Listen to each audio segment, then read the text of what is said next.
France Bleu Midi. Ensemble, Daniela Lombroso. Philippe Lelouch, Vanessa Demouy, Christian Vadim et David Brécourt. Donc après un an de succès au Théâtre du Gymnase, vous voilà de retour sur scène avec l'Appel de Londres à partir du 20 mars. Cette fois, c'est au Théâtre de la Gaîté Montparnasse à Paris. Et en province, vous allez partir aussi en tournée dans toute la France. Vous êtes en tournée on fait un peu les deux, c'est la première fois qu'on fait un peu les deux. Vous alternez Paris-Province. Ouais, c'est ça. Il y a un meilleur public, on rit plus quelque part en province, on rit plus qu'à Paris.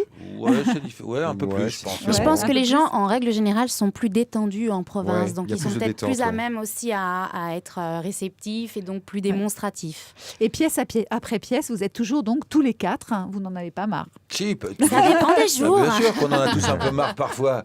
Mais bon, ça nous manque très vite quand on n'y est pas ensemble. On écoute un extrait, ce que ça donne quand vous êtes ensemble. Je suis vraiment content d'être là. J'avais vraiment pas envie d'être seul le soir du 14 juillet. Hein. Ah bah ouais, ça... Ah, vous vivez seul à Londres? Non. Je me suis installé avec ma femme et mes enfants. Mais là, ils sont rentrés en France pour les vacances d'été chez ma belle-mère. Ah oui, d'accord. Mais moi, ils partent demain, c'est marrant. Hein. D'ailleurs, pour ça que je suis seul ce soir, parce que ma femme fait les valises. Là. Non, je sais pas vous, mais moi, quand elle fait les valises, vaut mieux pas être dans les parages. Hein. Là, son regard, je vois bien qu'elle a envie de me torturer. T'es en train de nous dire que t'aides pas ta femme à faire les bagages? C'est impossible d'aider sa femme à faire les valises. Parce que vous avez avec ça, on dirait une formule arithmétique, une stratégie. Non, c'est comme le rangement du frigo. C'est un truc bizarre, hein, ça supporte aucune variable. J'ai perdu une partie de ma famille et quelques copains parce qu'ils avaient rangé le yaourt au mauvais étage du frigo. Ah ouais, je connais ça. Moi, ce qui m'inquiète chez ma femme en ce moment, c'est depuis qu'on a des enfants, elle a perdu la notion du temps. Ah ouais, en termes de bagages, elle ne fait plus objectivement la différence entre un week-end de 2 jours et une immigration définitive. Avant chaque départ, devant le chargement du coffre, on frôle le divorce. Pour tout le monde pareil. Vous devez connaître ça aussi, non? Ah non. L'Appel de Londres, donc sur scène en ce moment en province. On est bien, hein. David Brécourt. Vachement bien. Ouais. Vous n'êtes jamais spectateur, hein, finalement. Un peu quand même, vous regardez les autres. Ouais. Ah si. Il y a même par moments, on a un petit métro de retard où on n'enchaîne pas assez vite parce que d'un seul coup, on se surprend à regarder les copains jouer.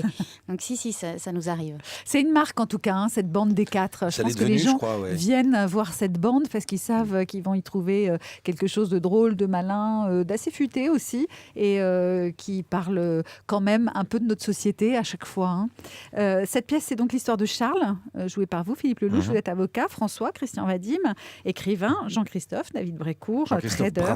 Jean-Christophe Brun. Ils se sont exilés à Londres. Ils se rencontrent par hasard donc ce soir du 14 juillet chez Marianne, Vanessa Demouy, qui tient un petit restaurant. Et alors, qu'est-ce qui va se passer? Ils ont besoin de la France, comme souvent les expatriés à des dates clés, comme ça, comme le 14 juillet, etc. Et donc, ils vont chez Marianne. Et là, ils se rencontrent tous les trois pour la première fois. Et donc, évidemment, que font trois Français quand ils se retrouvent loin de chez eux? Ils parlent de la France. Alors, dans un premier temps, évidemment, avec... une amertume, avec beaucoup de choses à dire, beaucoup de critiques à porter. Qu'est-ce qu'ils critiquent en France? Ils critiquent... chacun a des degrés différents. David joue, lui, le rôle d'un trader qui est parti pour des raisons fiscales, dont il critique évidemment la fiscalité française et le fait que gagner de l'argent aujourd'hui en France, c'est presque... C'est honteux. Enfin, en tout cas, c'est suspect. Quelqu'un qui gagne beaucoup d'argent, c'est suspect. C'est dégoûtant un peu. Voilà, c'est ça. Donc, Christian, lui, c'est encore celui qui est parti parce qu'il a suivi une femme dont il est amoureux. Donc, lui, c'était vraiment... Et moi, je suis parti parce que... Christian, qui est écrivain, donc... Qui est écrivain. Par amour, c'est... Qui est parti par amour, c'est un grand romantique. Et moi, mon personnage qui est avocat dans la pièce, considère que les Français, la France et ses habitants démissionnent un peu plus chaque jour de l'essentiel et qu'ils ne reconnaît plus les valeurs morales de ce pays. Voilà. Est-ce que c'est ce que vous ressentez les uns et les autres, justement, quand vous parlez entre vous, que vous refaites le monde? J'imagine que ça vous arrive dans la vraie vie, des nuits entières. Est-ce que c'est ce que vous dites sur la France, Christian Vadim? Philippe, lui, il est toujours prêt à partir à Londres. Ouais. De toute façon, dès qu'il est fâché, il dit « Bon, allez, bien, chérie, fais les bagages, on se casse. » Mais sinon, non, on n'a pas parlé d'expatriation quand même. Non, c'est pas tant au fait de partir. Non, mais je parle pas de l'expatriation, je parle plus de la critique de la France. Oui, mais c'est un exercice qu'on pratique assez souvent, comme on passe beaucoup de temps ensemble. On est souvent en train de commenter soit les informations, soit les journaux, soit la radio, ce qu'on écoute. Et c'est vrai que c'est une source d'inspiration pour nous tous, surtout pour Philippe, qui j'ai des souvenirs de quand il avait écrit l'Appel de Londres. Tout d'un coup, il lisait un article dans Psychologie, je crois, dans le train. Tout d'un coup, il disait « Non, là, je pense que je me trompe bien, on va faire ça. C'est pas assez en avance, c'est tout en bouge. » Donc c'est vrai que c'est c'est des choses on fait des brainstorming comme ça à 4 et ça nous aide. Il y a des problèmes de société qui sont quand même dans notre pays en ce moment, qui sont réguliers. C'est-à-dire qu'il y a pour prendre pour exemple l'islam en France, c'est devenu l'affaire Dreyfus. C'est-à-dire que tout le monde parle de ça à tous les dîners et tous les déjeuners, quel que soit leur métier, leur couche sociale, les copains, etc. C'est une conversation qui occupe absolument qui monopolise, je dirais même, toutes les conversations entre gens, mais entre amis, etc. Donc oui, il y a 2-3 trucs en France dont on parle beaucoup. La fiscalité, évidemment. La fiscalité, mais tout ça... Mais moi, mon personnage dans la pièce, c'est une jeune femme qui est partie, qui a quitté son pays parce qu'elle n'arrivait pas à ouvrir sa société, à créer son restaurant dans son pays, et finalement ça a été plus simple pour elle d'aller à l'étranger pour créer sa société.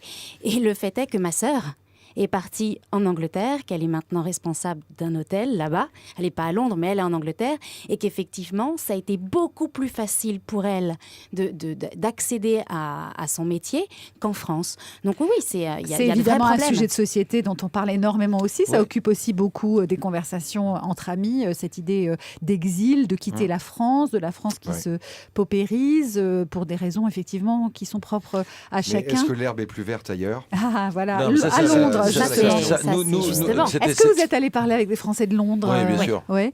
Ils sont combien maintenant ? 500 000, non ? Entre un peu moins, 400 000, 400 000. En tout cas, c'est devenu la 3e ville française, je crois. Oui. C'est l'équivalent de Lille. C'est l'équivalent de Lille en population française. C'est assez étonnant, mais ce qu'on dit dans la pièce, c'était ça, d'ailleurs, le postulat de départ, c'était de rire avec ça. C'est-à-dire, qu'est-ce qui fait qu'en temps de paix, et pas de pogrom, des Français de leur plein gré décident d'aller vivre ailleurs. Bon, le seul constat auquel on arrive, c'est de dire pour gagner plus d'argent ou pour en dépenser moins aux impôts, c'est les 2 raisons qui poussent les Français à partir. C'est-à-dire, en gros, soit ils n'arrivent pas à réussir en France, soit ils réussissent trop. C'est amusant parce qu'on a l'impression qu'entre vous, Philippe Lelouch, Vanessa Demouy, vous êtes en couple dans la vie, il y en a un qui aimerait bien partir ou une qui aimerait bien partir et l'autre qui a plutôt envie de rester. Vous y avez pensé ? On y a pensé, mais on est tellement français. C'est-à-dire que oui, effectivement, moi, il y a des moments où je m'inquiète comme tout le monde, je regarde les infos, mes enfants s'inquiètent en disant mais maman, est-ce que ça va être la guerre ? Est-ce que c'est terrible quoi ? Moi je me souviens que j'ai eu une enfance mais tellement joyeuse et tellement heureuse où on se posait pas ce genre de questions, où les enfants avaient le loisir d'être des enfants. Aujourd'hui c'est vrai, il faudrait être sourd et aveugle pour se dire mais non, tout va bien. Il y a que nos politiques pour faire ça. Donc oui, nous citoyens français, on se dit waouh, ça pue, qu'est-ce qu'on va faire ? Non, et c'est bien d'en parler dans une pièce et effectivement si Philippe à un moment on a tiré une pièce, c'est que effectivement autour de nous, on en parlait beaucoup. David Brécourt, vous y pensez, vous, partir ? Qu'est-ce qui vous manquerait le plus ? Moi, c'est par rapport au personnage, non, c'est par rapport fiscalement. C'est vrai que je crois que pour s'expatrier, je crois qu'il faut vraiment gagner beaucoup d'argent. Ah oui, et en payer 20 000 ou alors pas du tout. La vie à Londres est pratiquement 2 fois plus chère qu'en France. Donc, bonhomme allant, qu'est-ce qui vous manquerait le plus, David Brécourt, si vous partiez vivre à l'étranger, si vous deviez quitter la France ? Ça m'est arrivé, j'ai fait des petits essais à New York quand j'étais plus jeune et tout. Je suis parti avec un billet aller-retour pendant 6 mois. Et ce qui me manquait, et c'est sans aucune prétention, ce qui me manquait, c'est la culture française. Voilà, vraiment. Au bout d'un moment, ça me manquait. Je trouvais que, là, on parle des États-Unis, donc c'est un peu différent.